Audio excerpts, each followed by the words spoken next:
Rumah mewah keluarga Reza, lampu-lampu rumah masih menyala terang meski malam sudah larut. Laras sang ibu duduk di ruang tamu dengan raut wajah gelisah. Pintu rumah didorong dengan keras hingga hampir terbanting.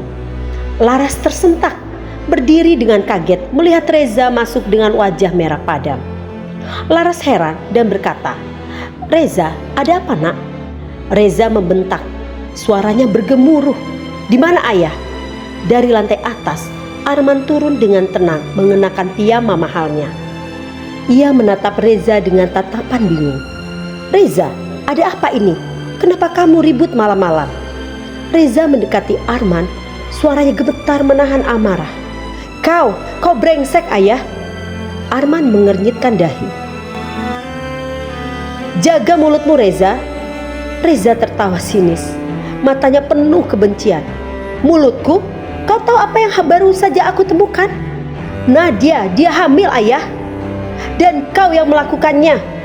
Laras membeku, matanya melebar. Arman terdiam, wajahnya berubah tegang.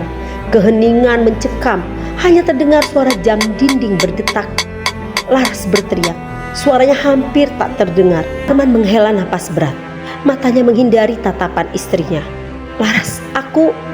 Reza menggeram.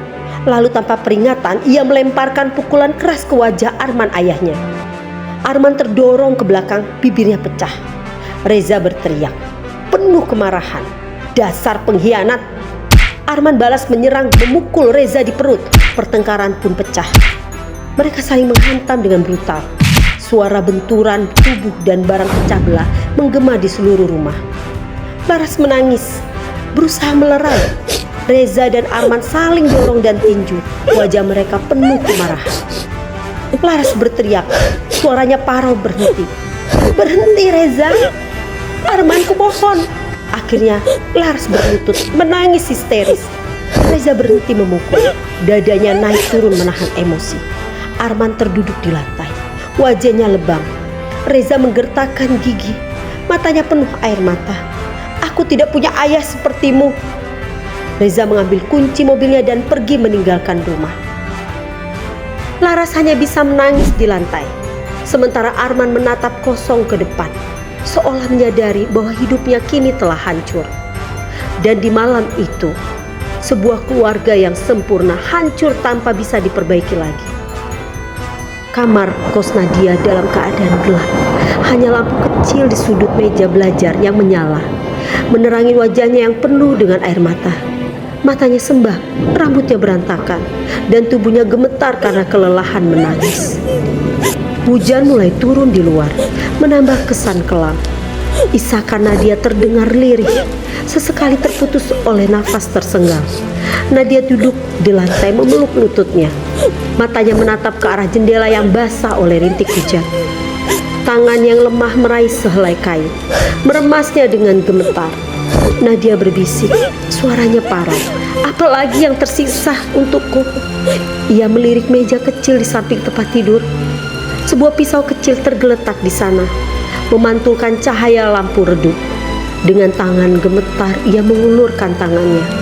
Tetapi saat jari-jarinya hampir menyentuh benda itu, bayangan wajah ibunya terlintas di pikirannya. Wajah seorang ibu yang tersenyum. Hangat dalam ingatan, Nadia memeluknya saat kecil. Kilasan suara seorang ibu yang lembut penuh kasih sayang. "Nadia, kamu anak ibu yang kuat. Jangan pernah menyerah ya. Ibu selalu ada untukmu." Nadia tersentak. Tangan yang hampir menggenggam pisau itu gemetar hebat. Ia menarik tangannya kembali, menutup wajahnya dengan kedua tangan, menangis semakin keras. Nadia berbisik, suaranya penuh kepedihan, "Aku tidak bisa.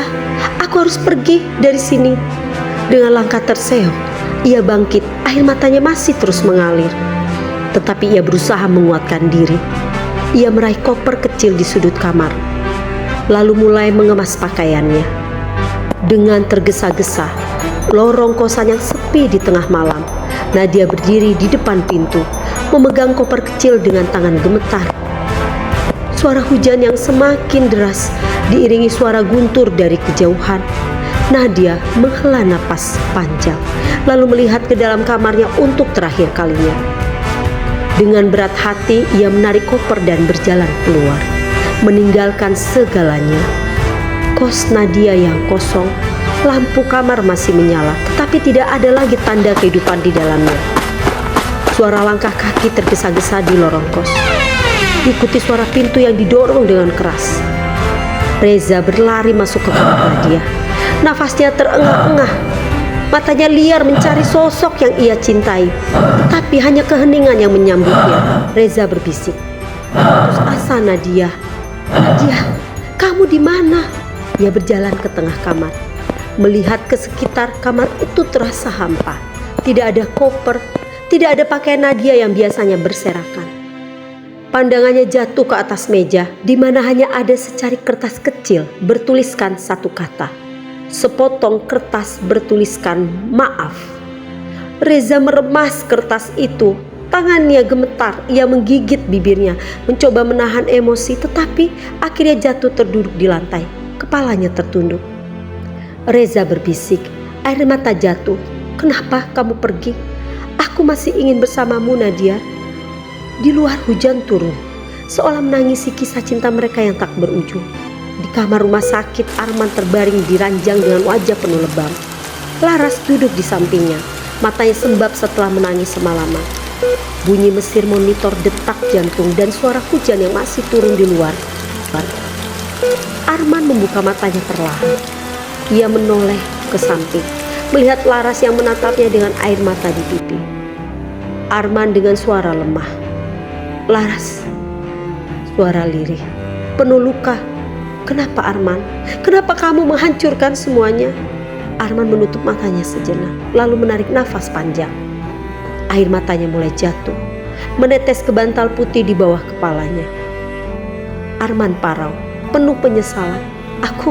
Aku bodoh Laras. Aku egois, aku terlalu serakah." Laras menggenggam tangan suaminya. Tangannya gemetar. Arman menatap istrinya. Matanya penuh rasa bersalah. Maafkan aku Laras. Aku sudah menghancurkan keluarga kita." Laras terdiam sejenak, lalu tersenyum pahit. "Kita semua terluka Arman, tapi aku tidak ingin terus hidup dalam kebencian." Arman menatap Laras dengan penuh harapan. Ia terisak menggenggam tangan istrinya erat-erat. "Jadi kamu bisa memaafkanku?" Laras mengangguk pelan. Air mata masih mengalir di pipinya. Tetapi kali ini ada kelegaan di dalamnya. Laras suara lemah tapi tulus. "Aku memaafkanmu." Arman menangis dengan suara keras, menutup wajahnya dengan tangan. Laras hanya bisa menatapnya dengan tatapan yang masih menyimpan luka. Tetapi ia tahu hidup harus terus berjalan. Sementara itu di stasiun bus di kota yang jauh dari Jakarta, seorang perempuan muda dengan perut yang mulai membesar duduk di bangku panjang, memeluk koper kecilnya. Wajahnya penuh kelelahan, tetapi matanya menatap ke depan dengan tekad yang baru. Suara kereta datang, orang-orang berbicara di kejauhan. Nadia menarik nafas dalam-dalam. Ia mengusap perutnya yang mulai membesar, lalu tersenyum tipis.